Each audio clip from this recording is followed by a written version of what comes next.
While the national attention focuses on the stakes involving the Utah Utes, the Pac-12 championship and a Rose Bowl bid wouldn't be too bad either. We got James Vos on the line from Autzen Zoo to break down Oregon football as the Ducks head to the Pac-12 championship game for the first time in a few years and take on the Utah Utes with a Pac-12 championship on the line.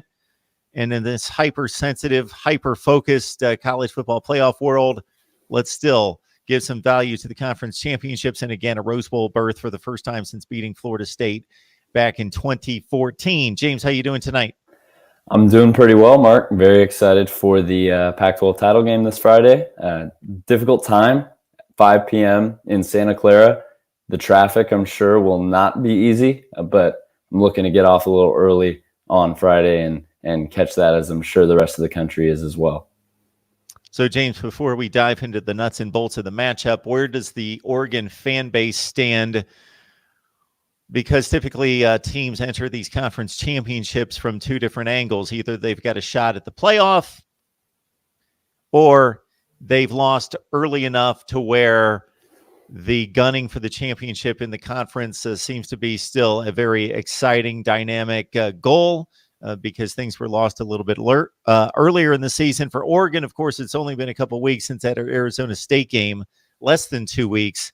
That still stings in regards to making this an 11-1 versus an 11-1 showdown for the probable berth in the playoffs. Yeah, you make a very good point about those two camps. The lost early enough, and so the conference title game seems very exciting. And not too long ago, Oregon thought that they would be in the hunt for the playoff in this game against Utah, and they aren't anymore. But I think that, as you mentioned, the last time that Oregon played in this Pac-12 title game was 2014. That's the year they played in the Rose Bowl against Florida State, won that pretty handily, and then lost the national title game pretty handily. Since then, it's been pretty tough for the Oregon fan base. I think there are a ton of very rational folks who are very excited about 10 wins and more coming in Mario Cristobal's second season, as well as the possibility of going to a Rose Bowl. And I think that is certainly reassuring. And I think that a lot of the upset, we missed the playoff, we missed the chance for the national title game, I think that talk really weaned its way out after the Arizona State loss. A couple of them hung around after the not so overwhelming Civil War victory, but I think there are still a ton of people who are rightfully excited about 10 wins, more coming, hopefully, and a possible Rose Bowl berth. Got James Vos on the line from Autzen Zoo. You can catch him right there on the Fansided Network covering Oregon football, Ducks, and Utes. Got a situation here in which there's no question that these are the two best teams in the Pac-12, so it should be a down-to-the-wire affair. I was actually a little bit surprised to see Oregon as a 6-point dog in this one against Utah, considering the playmakers on the Oregon side, starting with Justin Herbert. Your thoughts about the matchup against Utah?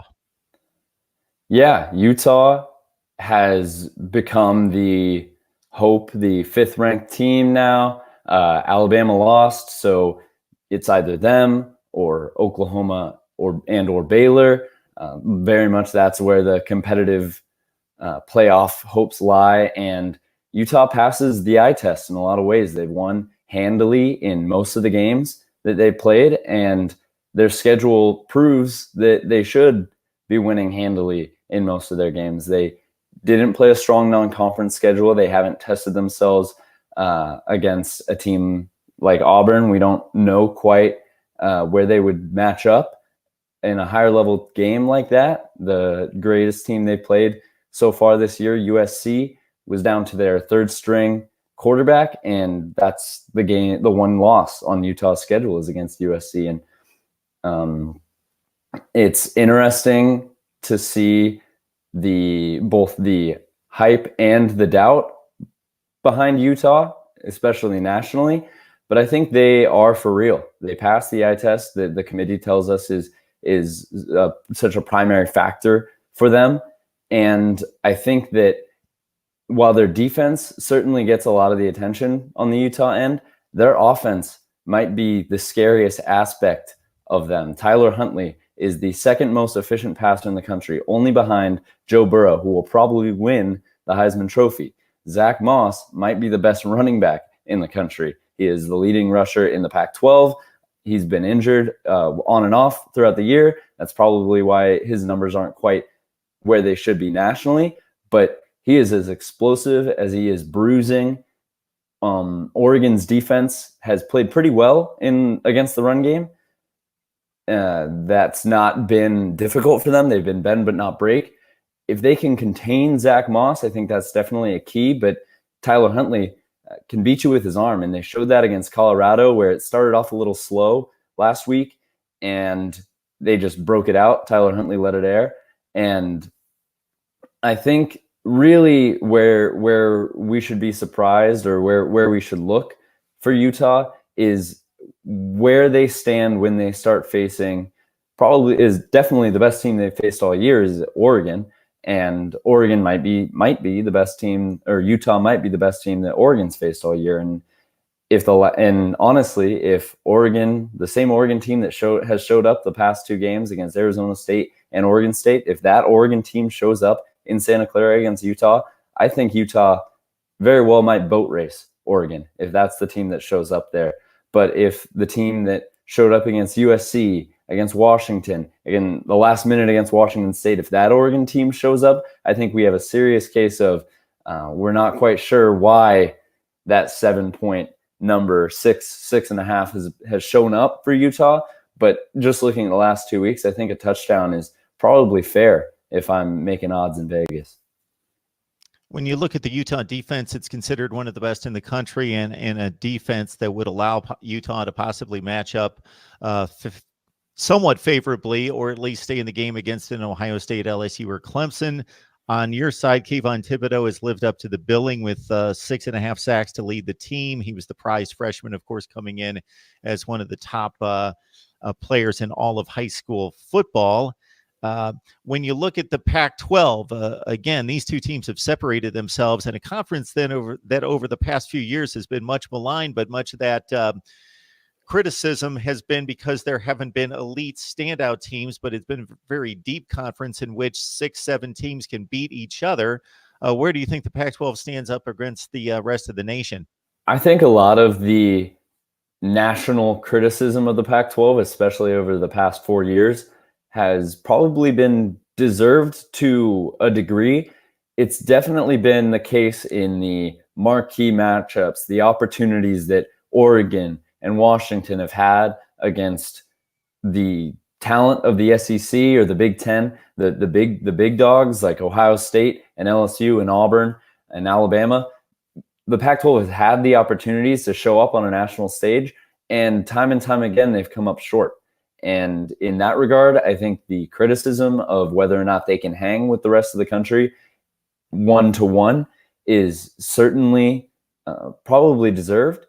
I think the narrative, and I think this year more so it has died down a little bit, but the narrative that the Pac-12 as a whole is weak is compared to the other Power 5 conferences. I think that narrative is incorrect. I think you're seeing that with the acknowledgement of the ACC being Clemson and everybody else, and seeing the Big 12 not getting as much recognition because the depth isn't quite there. I think there's plenty of bad football played in the Pac-12, but there's plenty of bad football played in the SEC and the ACC and the Big Ten. But I think the idea that the Pac-12 conference as a whole is weak is wrong. And you see it week after week where teams like Oregon, like Utah, even when they are the best of the conference, still end up struggling against teams that they probably shouldn't. And that just speaks, I think, to the depth of the conference, that I think more so it's sort of being recognized throughout the country just a little bit more this year than maybe in years past. James, we see this unity in the SEC where once they go to postseason play, bowl play, and early in the season when they've got big non-conference matchups, they're rooting for each other. I don't know that we see this in the other conferences to the extent. Certainly growing up in the Midwest, I know the Big Ten people are mixed in regards to basically some, yeah, I only care about my team and the rest are the enemies and the rivals, and I don't care what they do, or I want them to lose. Actually, then there's certainly a faction of people that root for the Big Ten and want the conference to look good and conference pride, especially considering the Pac-12 being down. Both, I think you outline it very well. There's reality there. It's certainly been the case, but it's also been overblown in a little bit of perception because we've seen those teams play. Acquitting themselves rather well, but losing the games in recent years in the big stage. Will Oregon fans, for example, after this Pac-12 championship game, let's say they lose the Pac-12 championship game and Utah's in the playoff, is it going to matter to Oregon fans and what you know of the rest of the fan base across the Pac-12, what Utah does in the playoff? That's a very interesting question, and it's something that, say, 3 years ago when Washington went to the playoff, that was a lot different sort of question. Utah is newer to the conference along with Colorado, and especially Utah being the group of 5 mid-major moving into the Pac-12. It's something that's very new for them. And I think right now, Oregon fans and probably the rest of the conference would like to see Utah compete if they were in that position. I'm not sure they would want them to win the national title game, but I bet they would want to at least sort of validate the Pac-12 just a little more. Other teams that have a much richer history in the Pac-10, in the Pac-8, in the Pacific Coast Conference, like if USC or Cal or Washington State were to be in, it would be a much different story, especially for Oregon fans. I think there wouldn't be as much unity. But also, if Utah manages to win, and this is a little bit of loser talk, if Utah manages to win convincingly against Oregon, then the Rose Bowl still could conceivably be the destination for Oregon because USC would be the only other candidate, and they have 4 losses, and they'd be significantly still behind them in the college football playoff rankings, I would think, if Utah were to be a number 4 team in the country at the end of it all. MarkRogersTV, the voice of college football. If you love what we do, discussion, debate, and analysis each day throughout the year on college football, please help us build the channel. Shop Amazon using the link in the description section below. And it's Christmas. Christmas is coming, so we know that a ton of you people are shopping on Amazon, so please do it through our link. And it's the same exact shopping experience. James Vose of Autzen Zoo breaking down Oregon, of course, the Pac-12 championship game.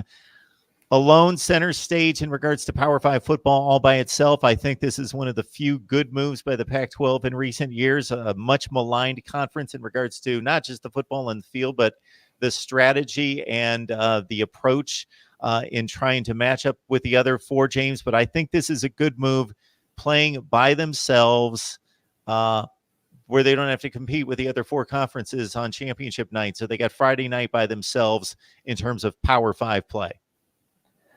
Yeah, the time is definitely the probably the most interesting part of it. I think the location is the one that most Pac-12 fans have a problem with, and in a couple of years, this game moves down to Las Vegas and it becomes a whole different thing. It's something that fans will probably be booking at the beginning of the year and going whether or not their team's in it.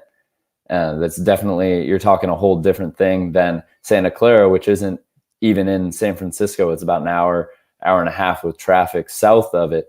And so it's not really a vacation in the winter to the city. It's a vacation to driving around and going to a nearly empty stadium, while the game, while played in Las Vegas, will be a whole different beast. And I think that'll be a great move for the conference. Very cool. James, enjoyed the game. Oregon, Utah, I expect a really good one. Me too. Thanks for having me on, Mark.